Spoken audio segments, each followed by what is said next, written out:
Good morning students. So last class में हमने series और पैरेलल कॉम्बिनेशन देखा था, उससे रिलेटेड कुछ न्यूमेरिकल्स किए थे। आज हम देखते हैं heating effect of electric current. क्या होता है heating effect of electric current? So in general अगर हम देखते हैं तो कभी भी आप लोगों ने फील किया होगा कि जब भी हम किसी बल्ब में इलेक्ट्रिसिटी पास करते हैं, बल्ब जलता है तो कुछ टाइम के बाद वो गर्म हो जाता है जब हम उसको टच करते हैं। या फैन अगर कंटिन्यूअसली लॉन्ग ड्यूरेशन के लिए हम चला रहे हैं तो अगर वो बंद करते हैं, बंद करने के बाद जब उसको आप टच करेंगे तो वहां पर आपको वार्म फील होगा, गर्म लगेगा वो चीज। क्यों लगेगा? क्योंकि इस इफेक्ट के कारण, हीटिंग इफेक्ट के कारण हमको क्या होगा, वो चीज गर्म फील होगी। सो इसका डेफिनेशन क्या होगा? When an electrical energy is converted into heat energy, जब इलेक्ट्रिकल एनर्जी आपकी हीट एनर्जी में कन्वर्ट होती है, then this is called heating effect of electric current. तो उसको ही हम क्या कहते हैं? इलेक्ट्रिक करंट का हीटिंग इफेक्ट। अब इसके कॉज देख लेते हैं, cause of heating effect of electric current क्यों होता है, क्या रीजन है इसका होने का। सो इसको देखते हैं। इसके लिए for this we have to take a wire. इसके लिए मैं क्या करती हूँ, वायर लेती हूँ। So this is wire. इसमें क्या है, फ्री इलेक्ट्रॉन है। ये हो गया इसके फ्री इलेक्ट्रॉन है इसमें। अब इसमें हमको क्या करना है, करंट फ्लो कराना है। करंट फ्लो के लिए हमको क्या करना पड़ेगा, इसको किसी सेल या बैटरी से हम क्या करते हैं, कनेक्ट करते हैं। तो ये लीजिए, हमने इसको यहाँ पर कनेक्ट कर दिया एक सेल से। आपको पता है ये इसका पॉजिटिव टर्मिनल है, ये नेगेटिव टर्मिनल है। अब इसमें करंट फ्लो कैसे होगा? इलेक्ट्रॉन जब मूव करेंगे, तो जब इलेक्ट्रॉन मूव करेंगे देन करंट आपका फ्लो होगा। सो ये क्या हो गया, नेगेटिव टर्मिनल, और यहाँ पर ये इसका क्या हो गया, पॉजिटिव टर्मिनल। ये हमने पहले किया हुआ है। तो इसका इलेक्ट्रॉन का जो मोशन है ये कहाँ से होगा, नेगेटिव से पॉजिटिव। तब यहाँ पर क्या होगा, करंट फ्लो होगा। ये जो नेगेटिव है, नेगेटिव को क्या करेंगे, पुश करेंगे, ढकेल देंगे वहां पर। और ये पॉजिटिव क्या करेंगे, इसको अट्रैक्ट करेंगे। ये रिपल कर रहे हैं और ये क्या कर रहे हैं, उसको अट्रैक्ट कर रहे हैं। इसके कारण क्या होता है, यहाँ पर करंट का फ्लो शुरू होता है। करंट का फ्लो कहाँ से होता है, positive direction to negative direction. So इसके कारण क्या होगा, current. So due to electronic motion current क्या होगा, प्रोड्यूस होगा। इतना हमने कर चुका है। अब इसमें देखते हैं रेजिस्टेंस, है। तो रेजिस्टेंस कैसे डेवलप होता है ये हमने कर चुका है ना। मान लीजिए कि ये कॉपर का वायर है ना, कॉपर वायर है। तो इसमें क्या होंगे, कॉपर वायर में कॉपर के एटम्स भी प्रेजेंट होंगे, है ना। और इलेक्ट्रॉन निकलने के बाद वो क्या हो जाएंगे, कैटायन बन जाएंगे। तो इसमें क्या होता है कि वो एटम्स ये यहाँ पर आ गए। मान लीजिए ये क्या है, कॉपर के एटम्स है। तो यहाँ पर क्या होता है, जब यहाँ इलेक्ट्रॉन मूव करते हैं, इलेक्ट्रॉन मूव करते हैं तो वो क्या होंगे, एटम से टकराएंगे या वो दूसरे इलेक्ट्रॉन से टकराएंगे। तो यही जो कॉलिजन होता है, इसी कॉलिजन को हम क्या कहते हैं, रेजिस्टेंस। सो इलेक्ट्रॉन का किसी कोई भी वायर ले लीजिए आप, तो मैं कॉपर वायर लूँ, तो इलेक्ट्रॉन का अगर कॉपर के वायर के एटम से टकराना, ठीक है, या उसी के दूसरे इलेक्ट्रॉन से टकराना, जब कॉलिजन होता है तब वहां पर क्या होता है, रेजिस्टेंस। अब यहाँ रेजिस्टेंस तो हो गया। अब आप बोलेंगे कि मैम हीटिंग कहाँ से आ रही है इसमें, ये तो रेजिस्टेंस हमने पढ़ा हुआ है। तो हीटिंग यहीं से डेवलप होगा, रेजिस्टेंस से ही हीटिंग डेवलप होगा। मान लीजिए कि एग्जांपल देखते हैं हम। एक बुलेट है, ये बुलेट है, ठीक है। इसको हमने क्या किया, फायर किया, गन से फायर किया। इसकी वेलोसिटी काफी ज्यादा हाई है, हाई वेलोसिटी है। मतलब क्या होगा, इसकी काइनेटिक एनर्जी भी काफी हाई होगी। सो इसकी काइनेटिक एनर्जी भी काफी हाई होगी, m12 तो काइनेटिक एनर्जी भी काफी हाई होगी। तो ये क्या होगा, जब हम इसको फायर करेंगे तो ये बहुत स्पीड से जाके वुडन ब्लॉक रखा हुआ है यहाँ पर, उससे जाके ये टकरा जाएगा। सो ये यहाँ वुडन ब्लॉक में टकराया, इसको पेनिट्रेट करके अंदर चला गया और एक पॉइंट के बाद वो स्टॉप हो गया। तो यहाँ पर क्या होता है, धुआं दिखता है ना। ये क्यों दिख रहा है, धुआं यहाँ पर आया, आपने देखा हो कभी भी हम फायर होता है, अगर वो किसी वुडन या किसी भी एम से टकराता है तो वो क्या होता है, वहाँ पर धुआं निकलना शुरू होता है। तो क्यों होता है? हीट के कारण। हीट, वहां पर क्या होता है, हीट प्रोड्यूस हो जाती है। अब ये हीट कैसे प्रोड्यूस होगी? Because of conservation of energy. हमको पता है एनर्जी ना तो हम डिस्ट्रॉय कर सकते हैं, ना ही उसको क्या कर सकते हैं, क्रिएट कर सकते हैं। वो सिर्फ क्या होती है, एक फॉर्म से दूसरे फॉर्म में क्या होती है, कन्वर्ट होती है। तो यहाँ पर ये काइनेटिक एनर्जी जो है वो इसे टकराने के बाद यहाँ पर क्या हो गई, हीट एनर्जी में कन्वर्ट हो गई। सो यहाँ भी यही होता है। इसमें जो इलेक्ट्रॉन्स है वो क्या करते हैं, मूव कर रहे हैं। मूव मतलब जब भी कोई चीज ऑब्जेक्ट मोशन में, तो उसमें क्या होती है, काइनेटिक एनर्जी होती है। सो इलेक्ट्रॉन्स में क्या है, यहाँ पर काइनेटिक एनर्जी, ये मूव कर रहे हैं। अब ये मूव कर रहा है तो या तो ये किसी एटम से टकराएंगे या तो फिर एक दूसरे इलेक्ट्रॉन से टकराएंगे। तो जब ये टकराते हैं तो इनकी जो एनर्जी होती है, काइनेटिक एनर्जी, कहीं ना कहीं वो लॉस होती है, खत्म होती है। तो उस जब वो ऐसा होता है तब वहां पर ये क्या होता है, काइनेटिक एनर्जी जो है वो हीटिंग एनर्जी में कन्वर्ट होना शुरू हो जाती है, हीटिंग एनर्जी में वो कन्वर्ट हो जाती है। सो यही रीजन है किसी भी डिवाइस में हीटिंग इफेक्ट होने का। तो heating effect of electric current यही है। तो सिंपल सी बात है कि इसमें हीट कैसे प्रोड्यूस होगा, तो जब इलेक्ट्रॉन मूव करेंगे इसमें करंट फ्लो होगा, तो इलेक्ट्रॉन की जो काइनेटिक एनर्जी है अगर वो दूसरे एटम या दूसरे इलेक्ट्रॉन से टकराते हैं then it produces heat energy. तो उस क्या होता है, हीट एनर्जी प्रोड्यूस होती है। तो ये हो गया आपका heating effect of electric current. So heat produce हो गया। अब उस हीट को हम कैसे कैलकुलेट करेंगे, उसकी एग्जैक्ट वैल्यू ऑब्टेन कैसे करेंगे? तो उसके लिए हम देखते हैं heat produced in conductor by electric current. Suppose यहाँ पर मैं कंडक्टर ली XY जिसका रेजिस्टेंस है R, उसके अक्रॉस में मैंने लगाया है एक वोल्ट मीटर, उसमें हमने लगाया है करंट को कैलकुलेट करने के लिए अमीटर, बैटरी से कनेक्ट कर दिया है और एक की लगाई हुई इसमें। ये हमारा डायग्राम हो गया। करंट का फ्लो पॉजिटिव से नेगेटिव लेके जाएंगे। अब देखिए यहाँ पर if current flows for t second then the amount of electric charge transfer to point x to y it is given by q is equal to I into t। अगर current का flow x point से y point में t second के लिए हम देखते हैं कि कितने amount of electric charge transfer हुए x पॉइंट से y पॉइंट तक, तो उस फॉर्मूले को हम कैसे लेंगे? सो q is equal to क्या होगा, I into t। This is equation number 1। अब क्या होता है, when an electric charge q moves against a potential difference v then amount of work done। मैंने आपको पोटेंशियल डिफरेंस बताया, उसमें बताया कि किसी चार्ज को, यूनिट चार्ज को हम उस इलेक्ट्रिक फील्ड तक अगर लेके आते हैं तो जितना भी वर्क करना, कुछ ना कुछ वर्क करना पड़ता है। तो वही यहाँ भी क्या होगा, जब इलेक्ट्रिक चार्ज q मूव करेगा पोटेंशियल डिफरेंस के अगेंस्ट, तो कितने अमाउंट ऑफ हमको वर्क करना पड़ेगा वो हम किससे देंगे, तो W is equal to Q into V। सो उसको वर्क डन क्या होगा, W is equal to Q into V। This is equation number 2। अब according to Ohm's law, Ohm's law से हमको पता है R is equal to क्या होता है, V by I होता है। तो V की वैल्यू क्या हो जाएगी, I into R। अब यहाँ पर जो है V की वैल्यू को और Q की वैल्यू, इक्वेशन नंबर 1 से Q की वैल्यू और V की वैल्यू इक्वेशन नंबर 3 से दोनों वैल्यूज को हमको पुट करना है इक्वेशन नंबर 2 में। सो यहाँ पर substituting the value in equation number 2 substitute कर दिए तो work done is equal to क्या आया, सॉरी I की वैल्यू क्या हुई आपकी I इंटू Q की वैल्यू हुई आपकी I इंटू T, तो यहाँ पे लिख लिया I इंटू T। V की वैल्यू आपकी I into R then I into R। W is equal to I into I square into R into T।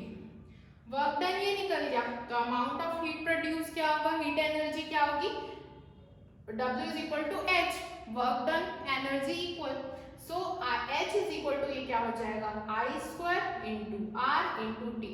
So amount of heat produce हम किससे निकालेंगे, H is equal to I square plus R into, so ये equation है H is equal to I square plus R into T।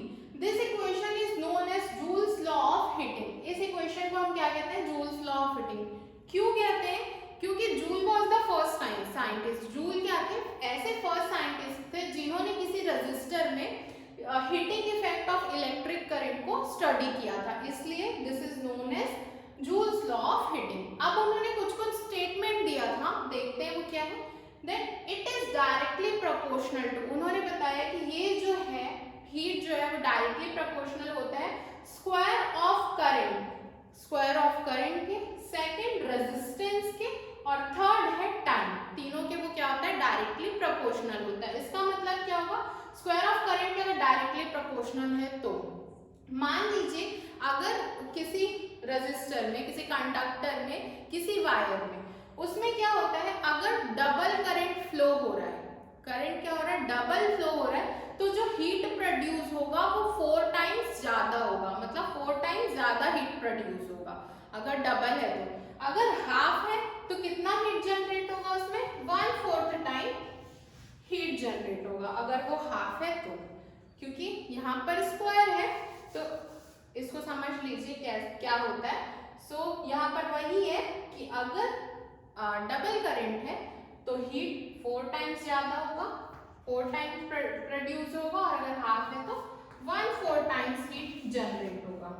Resistance में क्या है, H is directly proportional to R। तो यहाँ क्या होगा, जितना अगर रेजिस्टेंस डबल है तो हीट भी डबल होगा, और अगर रेजिस्टेंस हाफ है तो हीट भी हाफ प्रोड्यूस होगा। टाइम, अगर डबल टाइम में कोई करंट फ्लो हो रहा है किसी वायर या कंडक्टर में तो हीट क्या होगा, डबल प्रोड्यूस होगा, और अगर हाफ टाइम में कोई हाफ टाइम में करंट किसी कंडक्टर में फ्लो हो रहा है तो क्या होगा, जो हीट प्रोड्यूस होगा वो भी क्या होगा, हाफ होगा। तो H is directly proportional to T, अगर डबल है तो ये भी डबल होगा, अगर ये हाफ टाइम हो रहा है तो हाफ हीट प्रोड्यूस होगा। सेम यहाँ पर भी इफ डबल रेजिस्टेंस है तो ये डबल हीट प्रोड्यूस करेगा, और अगर हाफ है तो वो क्या करेगा, हाफ प्रोड्यूस करेगा। सो ये है आपका heat produced in conducted by electric current. एक न्यूमेरिकल देख लेते हैं। Compute the heat generate while transferring 96,000 coulomb of charge in 1 hour through a potential difference of 50 volt। हमको इसमें क्या निकालना है, हीट जनरेट निकालना है। सो चार्जेस क्या हुए, यहाँ हमको क्या क्या दिया हुआ है, चार्ज दिया है 96,000 कूलम्स, है ना। कितने आवर में, कितने टाइम में फ्लो हो रहा है, तो टाइम कितने टाइम में फ्लो हो रहा है, 1 आवर में। यहाँ पर आप इसको क्या कर लो, सेकंड में चेंज कर लो, तो ये क्या हो जाएगा, 3600 सेकंड हो जाएगा। उसके बाद क्या दिया आपको, potential difference, that means V दिया है आपको 50 वोल्ट। अब आप क्या करेंगे, आपको यहाँ पर फॉर्मूला पता है वर्क डन का, work done is equal to Q into V होता है। सो Q की वैल्यू क्या है आपकी 96,000, इसकी है आपकी 50, इसको आप मल्टीप्लाई कर दीजिए, क्या होगा 48,1,2,3,4,5, इसकी वैल्यू आएगी इतनी जूल में, है ना। सो ये क्या हो गया आपका, वर्क डन निकल गया। We know that work done is equal to heat energy, work done जो है एनर्जी के इक्वल होती है।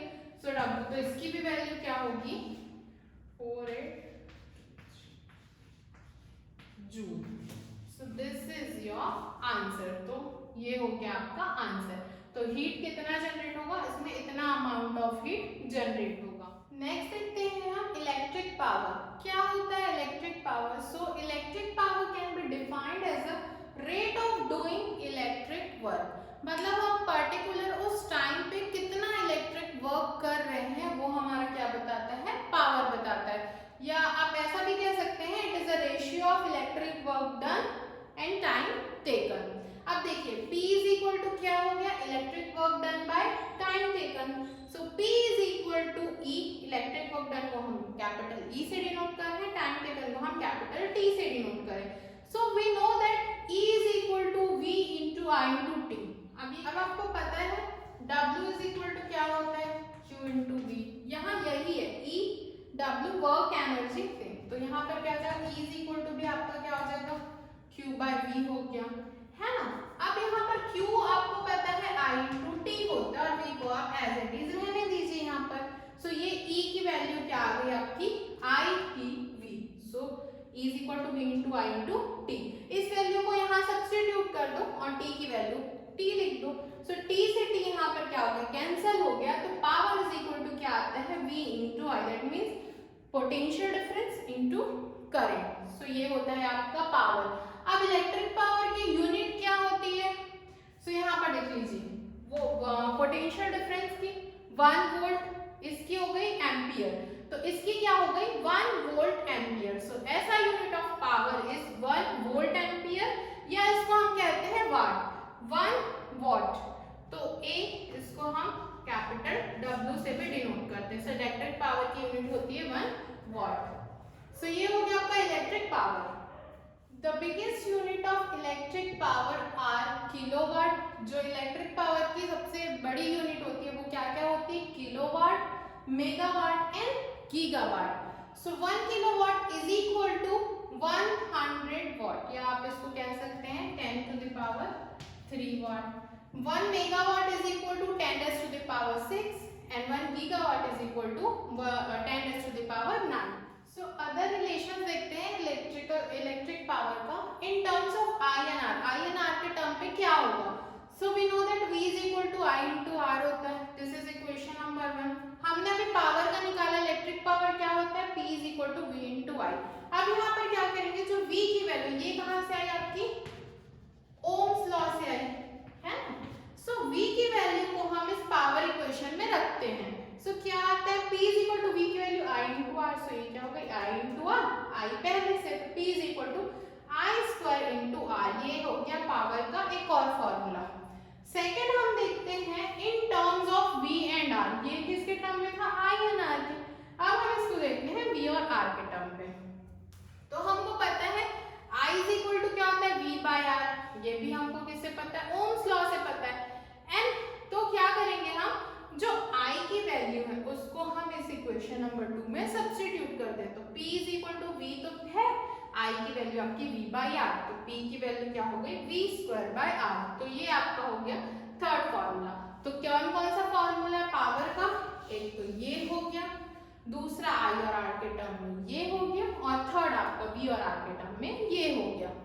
एक न्यूमेरिकल देखते हैं, an electric bulb is rated 100 watt and 220 volt. एक इलेक्ट्रिक बल्ब है जिसका क्या है 100 वाट का है और 220 वोल्ट है। उसका हमको क्या करना है, करंट निकालना है, कितना करंट उसमें फ्लो होगा। सो यहाँ पर क्या क्या दिया सॉल्यूशन, पहले यहाँ पर जो भी दिया रहता है वो लिखेंगे आप। सो हियर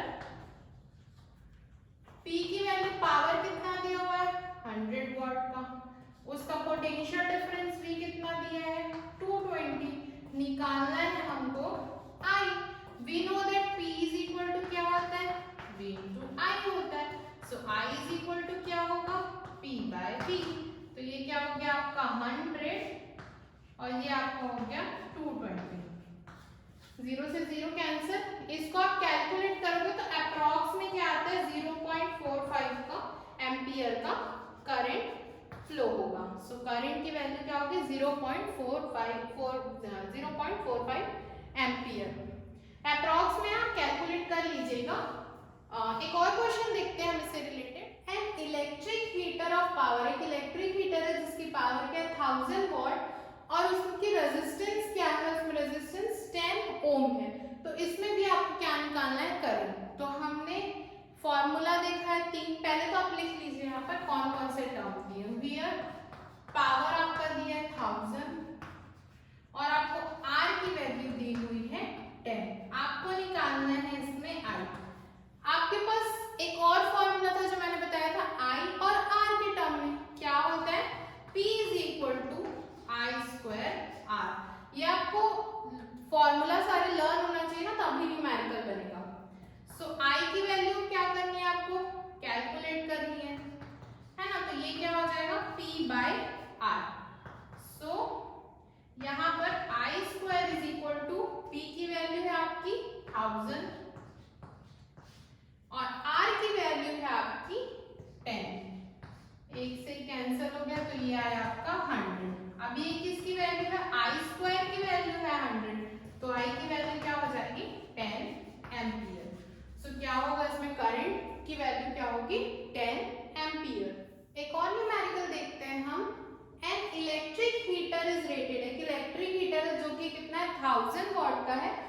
220 वोल्ट है। कैलकुलेट करना है इसमें रेजिस्टेंस। सो बहुत इजी क्वेश्चन है। क्या दिया है हमको? पावर दिया है 1000 वॉट का, हमको इसका V दिया हुआ है पोटेंशियल 220 वोल्ट, निकालना है हमको R। फॉर्मूला हम जानते हैं, कौन सा फॉर्मूला? V²/R। थर्ड फॉर्मूला, क्योंकि इसमें I तो है ही नहीं, I टर्म हमको रिलेट ही नहीं करना है, हमको किससे मतलब इसमें V और R। V दिया है, R निकालना है और P दिया हुआ है, तो V और R के टर्म में जो हमने पावर का फॉर्मूला निकाला था वो हम यूज करेंगे। तो P की वैल्यू है आपकी 1000, V की वैल्यू है 220 का स्क्वायर, तो 220 यहाँ पर 2 टाइम्स लिख लीजिए R। अब ये क्या हो जाएगा? R is equal to 220 into 220 upon 1000, ये नीचे आ जाएगा, है ना। तो ये क्या हो गया? एक जीरो से एक जीरो कैंसिल, एक जीरो से एक जीरो कैंसिल। यहाँ पर आप कैलकुलेट कर लेंगे 48.4 ओम का रेजिस्टेंस आपका निकल जाएगा। तो इसमें क्या है? 44 ओम का रेजिस्टेंस। तो ऐसे ही और भी क्वेश्चंस दिए होंगे आपके टेक्स्ट बुक में, तो आप क्या करेंगे? सॉल्व करने की कोशिश करेंगे। नहीं बनता है फिर मैं आपको बताऊंगी। नेक्स्ट है relationship between electrical energy and electric power. Electric power electric energy के बीच क्या कनेक्शन है वो देखते हैं, रिलेशन। सो इफ V क्या है? अप्लाइड पोटेंशियल डिफरेंस है। I क्या है? करंट फ्लो हो रहा है सर्किट में। T क्या है? टाइम, T टाइम जिसमें कि करंट फ्लो हो रहा है। तो यहाँ पर E is equal to we know that V into I into T। मैंने इसके पहले वाले में ही एक्सप्लेन किया है कि ये कैसे आया है ना। And P is equal to power हमको पता है V इंटू I होता है। सो यहाँ पर क्या होगा? E देखो यहाँ पर आप रखोगे तो E इज इक्वल टू इन दोनों इक्वेशन से इक्वेशन 1 और इक्वेशन 2 से क्या निकल जाएगा? अबव टू इक्वेशन से E is equal to P into T। P की वैल्यू V इंटू I, तो V इंटू I की जगह यहाँ पर क्या कर दोगे? P रख दोगे। So E is equal to क्या आ जाएगा? P into T। So electrical energy is equal to electric power into time. ये होता है दोनों के बीच रिलेशन। और इसका कमर्शियल यूनिट, इलेक्ट्रिकल एनर्जी का कमर्शियल यूनिट होता है आपका किलोवाट आवर, जिसको हम डिनोट करते हैं kWh से। 1 kilowatt hour is equal to 1000 watt hour होता है। ठीक है, तो ये हो गया आपका दोनों के बीच रिलेशन। नेक्स्ट है calculation of the cost of electrical energy consumed. Basically इसमें क्या है? इलेक्ट्रिसिटी बिल निकालने का बताया गया है। तो कैसा होता है? इलेक्ट्रिकल एनर्जी कंज्यूम्ड यूनिट पे होता है ना, उसका फॉर्मूला क्या होता है? Power in watt into time, hours में होना चाहिए, डिवाइडेड बाय 1000। अगर आपको निकालना है तो आप कैसे करेंगे? यूनिट्स निकालनी, कितनी यूनिट्स है तो ये देखेंगे कि पावर निकालेंगे, कितना पावर वाट में होना चाहिए और कितने टाइम से चल रहा है तो वो टाइम आवर्स में होना चाहिए, और उसको क्या करेंगे आप? डिवाइड कर देंगे 1000 से, तो आपका निकल जाएगा इलेक्ट्रिकल एनर्जी कितना कंज्यूम हुआ है वो। अब आपको अगर कॉस्ट ऑफ 1 यूनिट का कॉस्ट पता है आपको इलेक्ट्रिसिटी का, तो आप उससे क्या निकाल सकते हो? टोटल कॉस्ट निकाल सकते हो, कितना हमारा इलेक्ट्रिसिटी बिल बन रहा है। तो ये क्या होगा? Total cost is equal to number of unit consumed. यहाँ से निकल जाएगा कितने यूनिट कंज्यूम किए, उसको आप 1 यूनिट का जो भी कॉस्ट दिया आप उसे मल्टीप्लाई कर देंगे, तो आपका इलेक्ट्रिसिटी बिल निकल जाएगा। एक छोटा सा टॉपिक और बच गया, इसमें क्या है? रिलेशन है SI unit of electrical energy और जो commercial unit of electrical energy है उसके बीच, उन दोनों के यूनिट्स के बीच। तो ये क्या होता है? 1 kilowatt hour is equal to, इसको कैसे करेंगे? 1 किलोवाट इंटू 1 आवर, इसको हम क्या किए? वॉट में चेंज किए, तो ये क्या होगा? 1000 वॉट्स इंटू 1 आवर। अब इस यूनिट्स को हम क्या करते हैं? वॉट जूल पर सेकेंड होता है, आपको पता है, आर पे क्या होता है? सेकेंड होता है। इसको आप क्या कर लीजिए? ऐसा कर लीजिए, अब इसका मल्टीप्लाई कर दीजिए, तो ये क्या होगा? 3.6 इंटू 10⁻⁶ जूल। तो ये दोनों की रिलेशन क्या आ गई? 1 kilowatt hour is equal to 3.6 into 10⁻⁶ joule. ये होता है आपका। अच्छा, इसमें क्या होता है? एक और टॉपिक आपका छोटा सा टॉपिक बचा हुआ है, इलेक्ट्रिक बल्ब और फ्यूज, वो करेंगे नेक्स्ट क्लास में। और इसके साथ साथ हम बहुत सारे न्यूमेरिकल्स की प्रैक्टिस करेंगे, रिलेटेड हर टर्म से रिलेटेड आपका करंट कैलकुलेट करना, इलेक्ट्रिसिटी बिल कैलकुलेट करना, पोटेंशियल डिफरेंस और भी पावर, जितना भी मैंने बताया रेजिस्टेंस, सबसे रिलेटेड